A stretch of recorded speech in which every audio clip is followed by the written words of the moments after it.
You're listening to the Archaeology Podcast Network.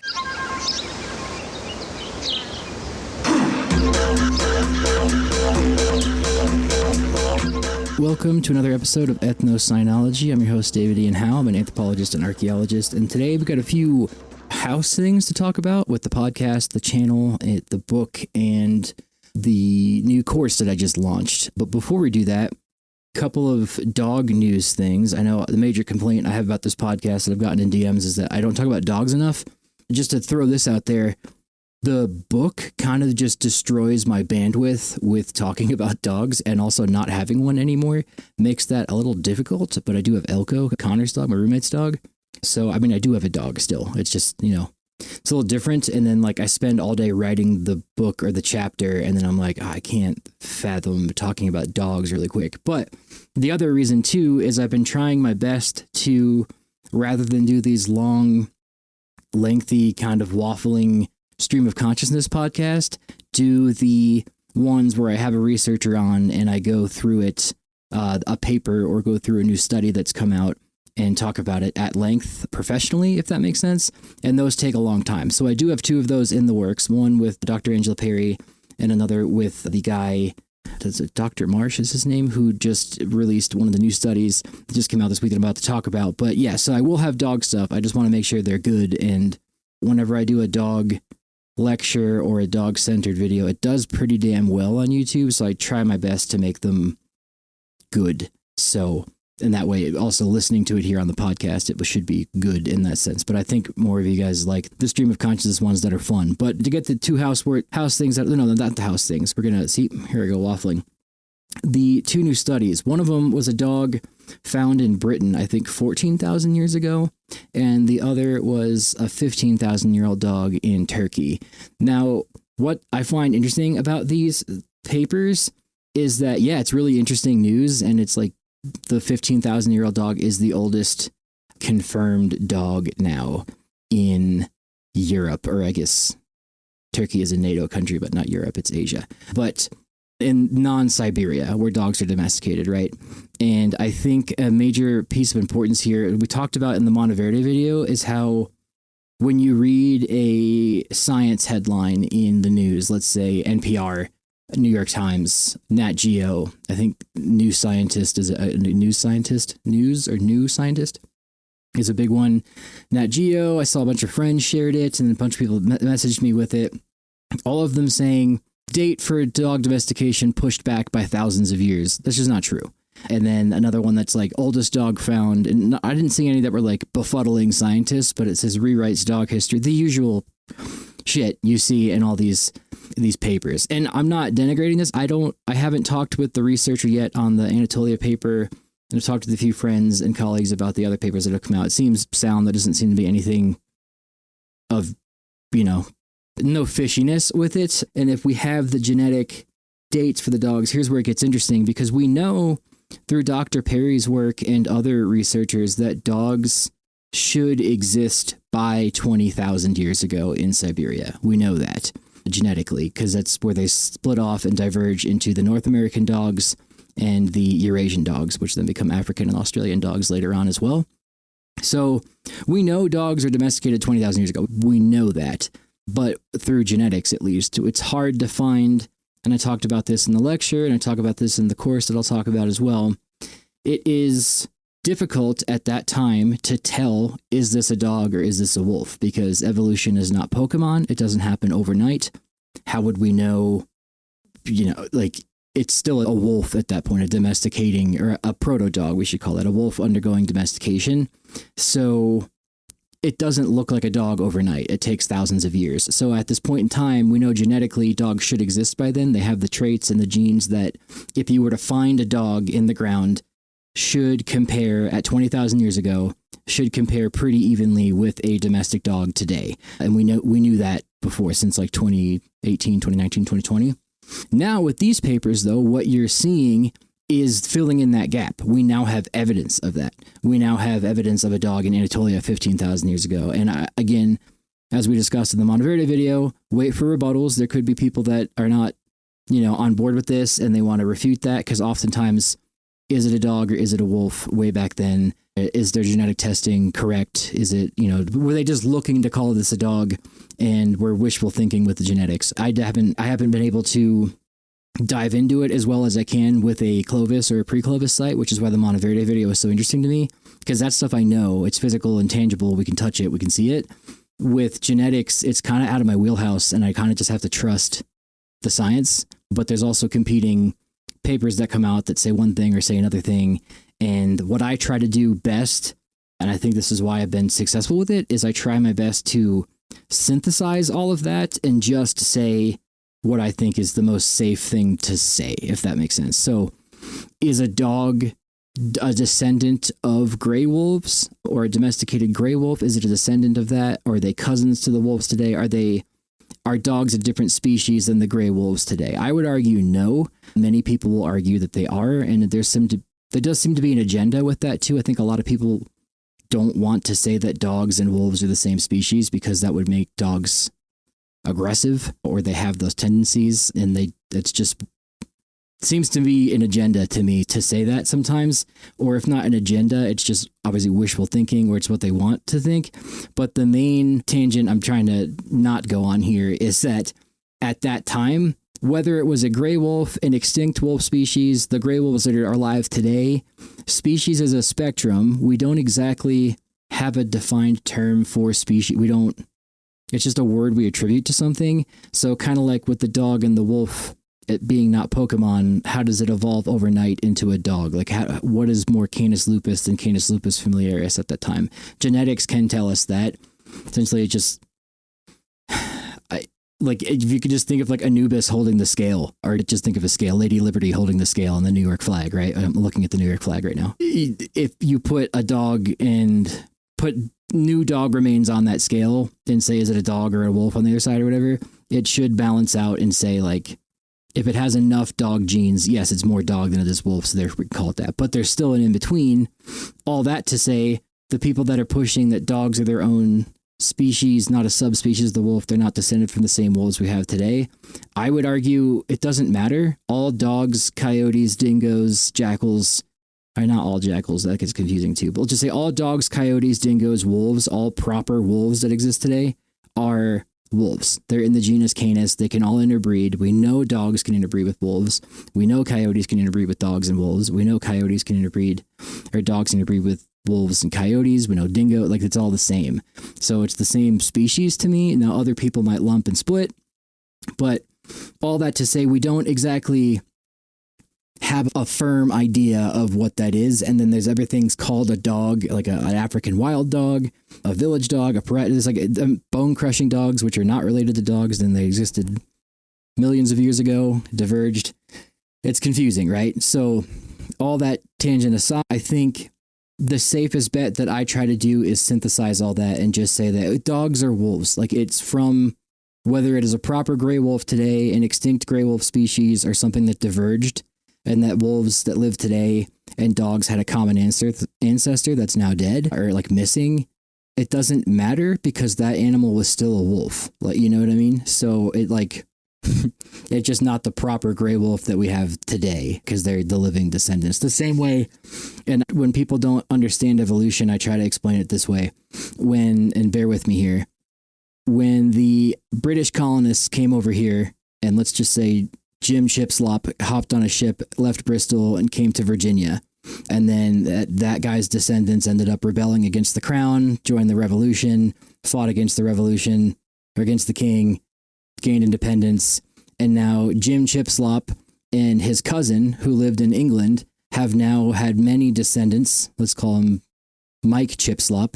Jim Chipslop in Virginia and Mike Chipslop in Britain now have descendants that, after generation, now exist today.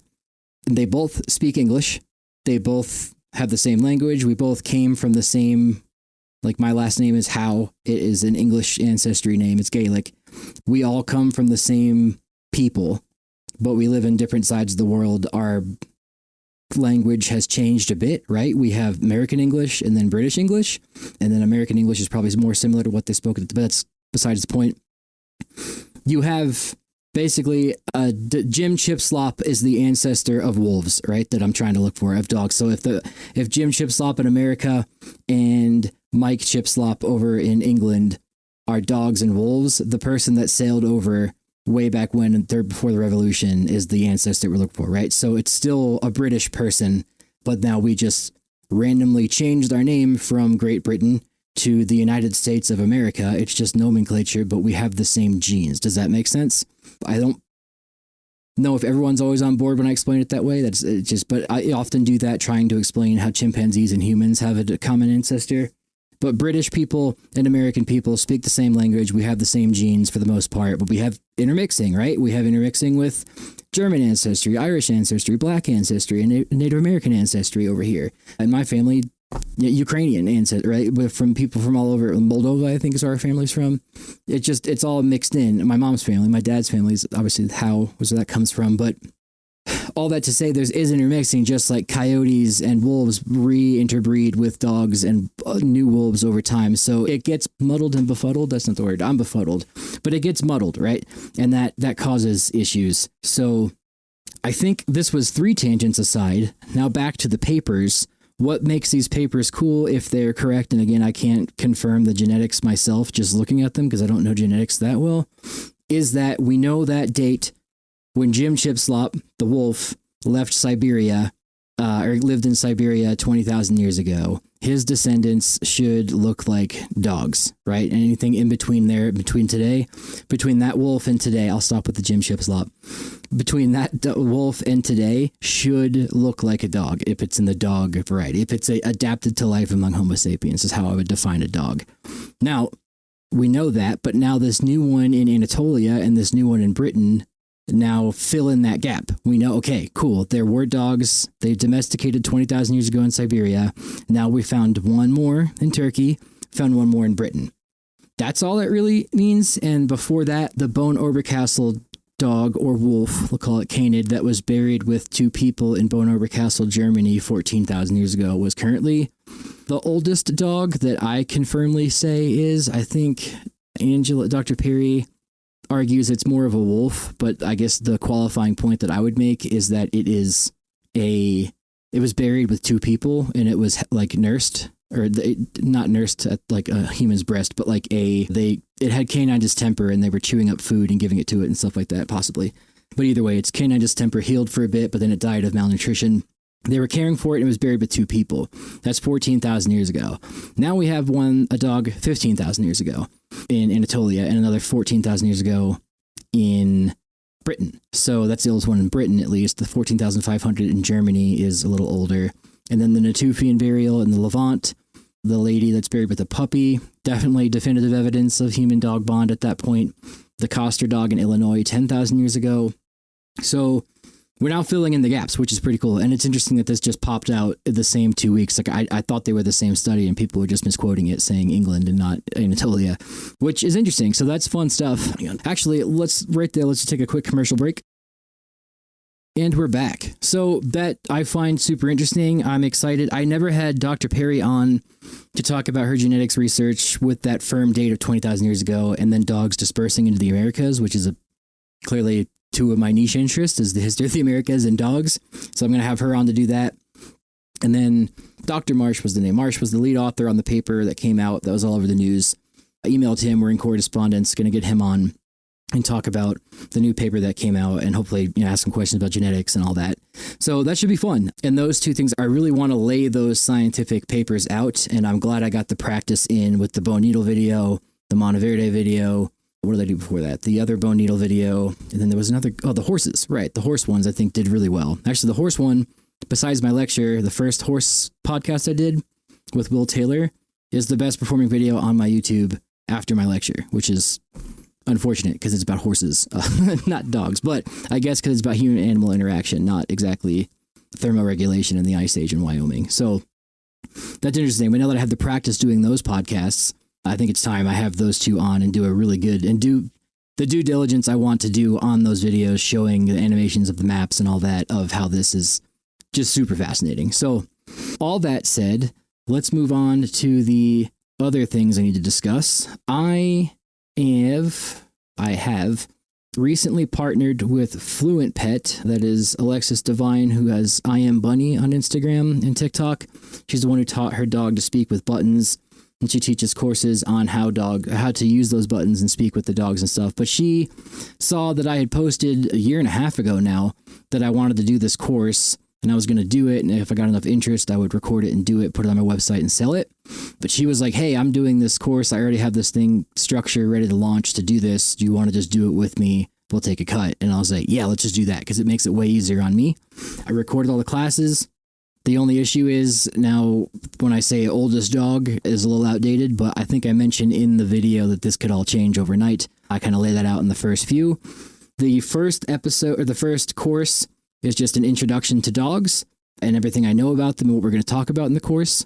The second one, and the course is called The History of Dogs with David and Hal, obviously. The second course is an introduction to anthropology because I think that's really important. I think everyone needs to know this and it helps understand.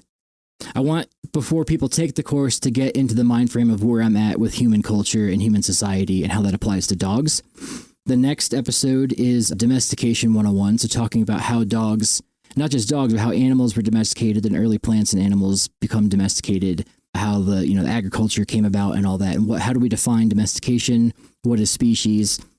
The next one is Dogs 101, or wolf ecology, I should say, so we go back in time, talk about the history of wolves, the evolution of dogs and wolves, wolf ecology, wolf behavior, how those, and a lot of this is in my lecture, but it's extended in here, how dogs and wolves evolved. So like from not Eohippus, that's a horse, but from Hesperocyon, which is an old dog, or the earliest ancestor of dogs, or I should say wolves. See, it gets confusing with the nomenclature. We get into this in the course. Then the next one is dog domestication theories. So natural versus artificial selection is very Darwin heavy, but this is like the meat of what I know. Dog domestication, the different hypotheses, and I lay those all out, and how people in the Ice Age would have interacted with these early wolves. The next one is ethnocynology, dogs in human cultural context. So this is like dogs around the world, how dogs are a technology, how dogs are part of human culture, how they exist where people do and all that. Basically everything I've learned, all the niche stuff that I think this is the most unique stuff that I can offer, because anyone else can talk about dog domestication, anyone else can talk about domestication, anyone can talk about anthropology, but this is where the meat of what I know comes in, I think. And then the second part of that, ethnocynology 2, is the dogs in mythology and dogs in all around the world. So like Fenrir, Anubis, Kerberos, all that stuff, how dogs exist in mythological contexts in human culture around the world and human society. So if you are interested in that, you go to fluentpet.com/David and you'll get taken right to my landing page where you can purchase the course. It'll cost you, I think the full course is $40 even, but for those listening here on the APN, you get a little discount if you go to fluentpet.com/David. And if you use code, I believe when you get to checkout, David Dog, that'll be the primary code. So that's DAVIDDOG, David Dog, or just click the link down below in the podcast description, which will be fluentpet.com/David. Yes, fluentpet.com/David. You can go to the course. And just please make sure you use my link because that helps track where people are coming from. I also get the commission that way. But yeah, if you're interested in the course, please do it there. And you can find that there. And I think those will be the first of many that I'll do. And if it's stuff that you've already heard in my dog lecture, I mean, put it this way, my dog lecture is an hour. That's condensed and I'm trying to give it in a class. This is 3 hours of everything just kind of laid out as best as I can explain it. So it might be some stuff that you've already heard. You might already know stuff about domestication. Some of the stuff might come from the podcast. You've already heard me say it here. But this is 3 hours of it. You'll get way more. So that is, and what I was going to say to that too, is I will eventually make more, especially now that I have to rewrite some of the stuff because of this new study. I want to get more into the nitty gritty of genetics and all that, but I had to make it accessible to people like you listening who might not be archaeologically inclined to just want to hear about dogs. And then people that, since it's on the Fluent Pet course, there's people that are dog trainers that want to train their dogs that might not be archaeologically inclined. I wanted to make it as easy as possible. But it's 3 hours of stuff that you can now talk about at the dinner table anytime you want to sound smart and be like, hey, I just heard this course in the history of dogs. Really cool stuff. Please check it out. So it's fluentpet.com/David, or you can use code DavidDogs when you go to the website. Other house things as well. I'm trying my best to up the Patreon. I just want to get the early episodes, early releases, especially when I get the heavy edits on YouTube done early. Usually I send them off for people to review and they just have a few tweaks. That's when I'll put them on Patreon for people to watch. And that will be early. And then there's several tiers on Patreon. The first one, It goes in ranks of order. So wolves, proto-dogs, domestic dogs. I think Observer is $1. That just gets you, get updates on Patreon. You just want to help support. That's $1 on Patreon. $5 is the domestic dogs. That gets you a shout on the podcast the first time you sign up, or the first time I see your name pop up as a new subscriber. You also get early access to the videos on YouTube when I get them done early. And you're also just really helping me out. You get your name at the end of the credits of the video and the podcast, which I need to make sure I do on these audio ones.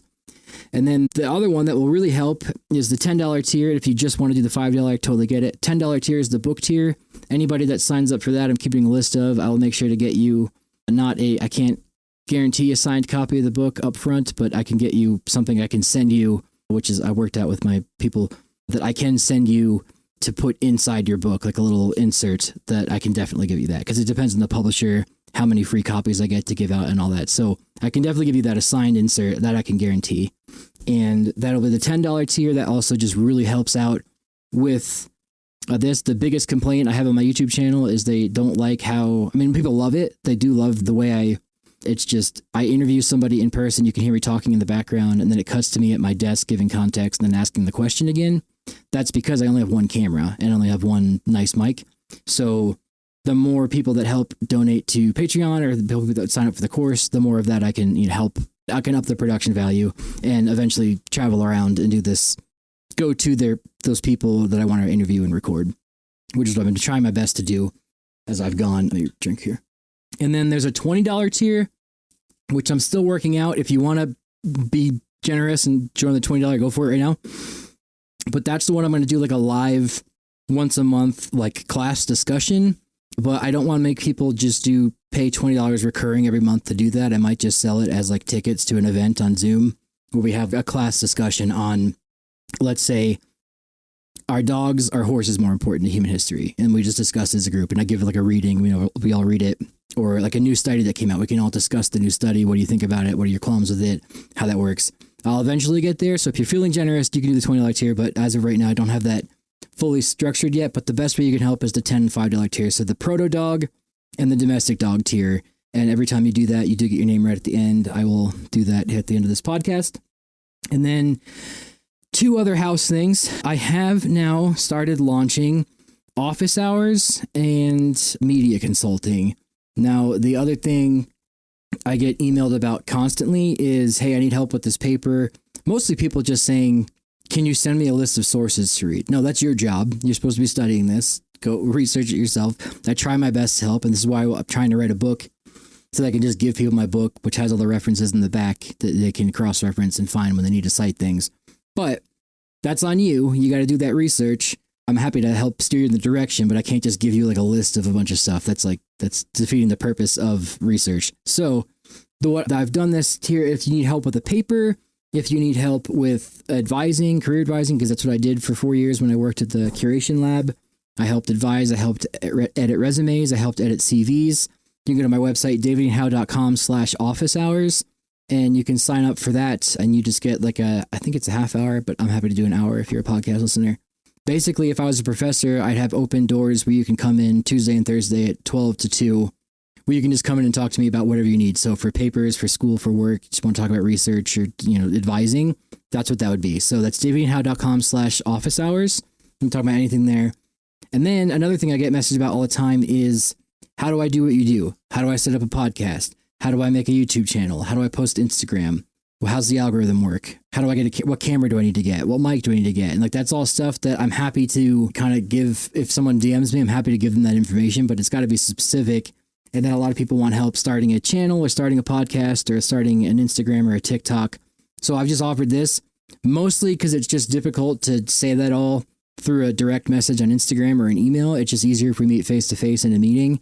You can go to davidandhow.com/ I think it's media consulting or davidandhow.com/consulting, one of them. You just go to davidandhow.com and you'll see it on there.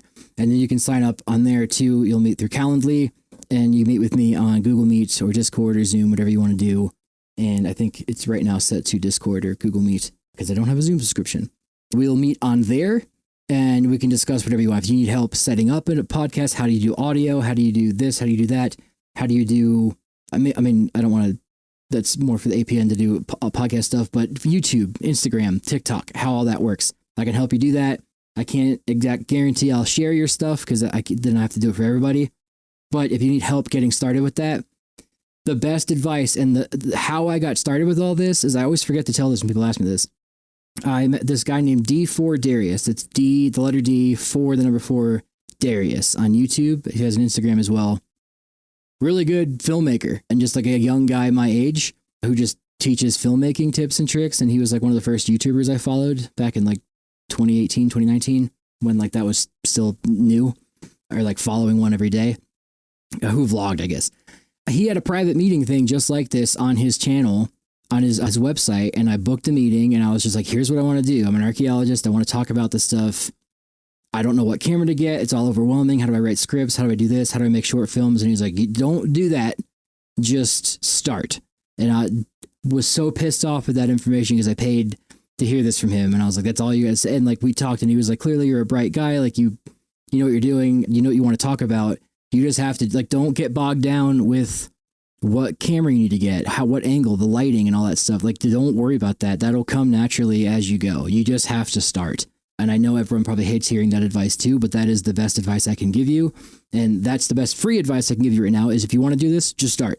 But if you want a specific tailored, how I can help you start a YouTube channel, how I can help you start an Instagram, how I can help you start doing this, or if you just want help being a better presenter in school, you need help making PowerPoints or something like that, which that might fall under office hours. But davidianhowe.com/consulting, and you can get, or I think it's davidhowe/media consulting. Just go to davidhowe.com, you'll see it.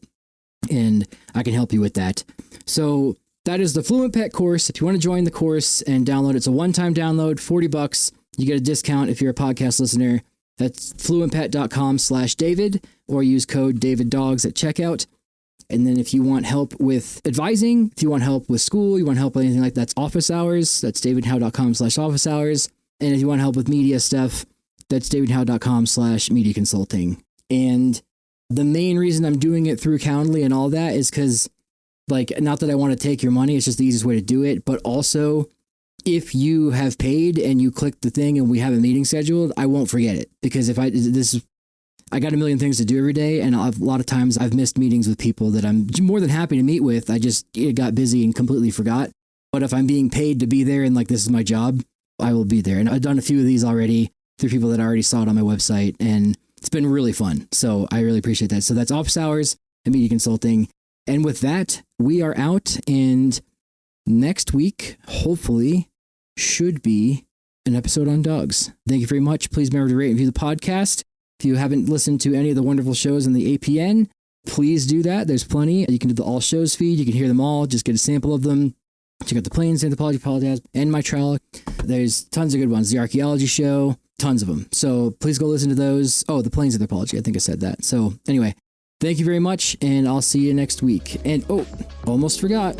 For the new Patreon members that need their names read, that's Kelly O'Shea, Leader Titan, Jesse CXC, Daniel Keck, Brian McKenna. Thank you so much.